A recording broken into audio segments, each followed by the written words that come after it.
ನಮಸ್ತೆ ನಮ್ಮ ಪ್ರೀತಿಯ ವೀಕ್ಷಕರಿಗೆ.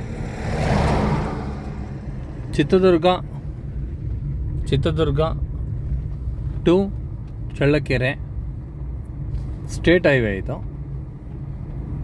ಈ ಸ್ಟೇಟ್ ಹೈವೇಗೆ ಅಟ್ಯಾಚ್ ಆಗಿ ನಿಮಗೆ 15ರಿಂದ 16 ಎಕರೆ ಲ್ಯಾಂಡ್ ಸಿಗುತ್ತೆ. ನಿಮಗೆ 16 ಎಕರೆ ಜಮೀನು, ತುಂಬ ಅದ್ಭುತವಾದಂಥ ಭೂಮಿ, ಅನುಕೂಲವಾಗಿದೆ.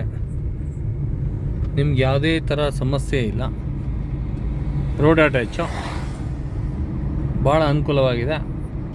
60 ಲಕ್ಷ ಹೇಳ್ತಾರೆ ಓನರು, ನೆಗೋಷಿಯಬಲ್ ಆಗುತ್ತೆ. ತುಂಬ ಚೆನ್ನಾಗಿದೆ. ಯಾರೇ ಇಷ್ಟ ಇದ್ದಂಥವ್ರು ಕಾಲ್ ಮಾಡಿ. ಯಾಕೆ ಅಂದರೆ ಇಲ್ಲಿ ರೋಡ್ ಬಿಡ್ತಾದ್ಮೇಲೆ ನಿಮಗೆ ಸುಮಾರು 1 ಕೋಟಿವರೆಗೂ ಇದು ಪ್ರಾಪರ್ಟಿ ಹೋಗುತ್ತೆ ನಿಮಗೆ ಮ್ಯಾಕ್ಸಿಮಮ್ ಅಂದರು. ಹಾಗಾಗಿ ಈಗ ಒಂದು ಒಳ್ಳೆ ರೇಟಲ್ಲಿ ಸಿಗ್ತಾಯಿದೆ ಅಂತಂದರೆ ಬೈ ಮಾಡ್ಬೋದು. 16 ಎಕರೆ ಪ್ರಾಪರ್ಟಿ ತುಂಬ ಚೆನ್ನಾಗಿದೆ. Okay, thank you, bye bye.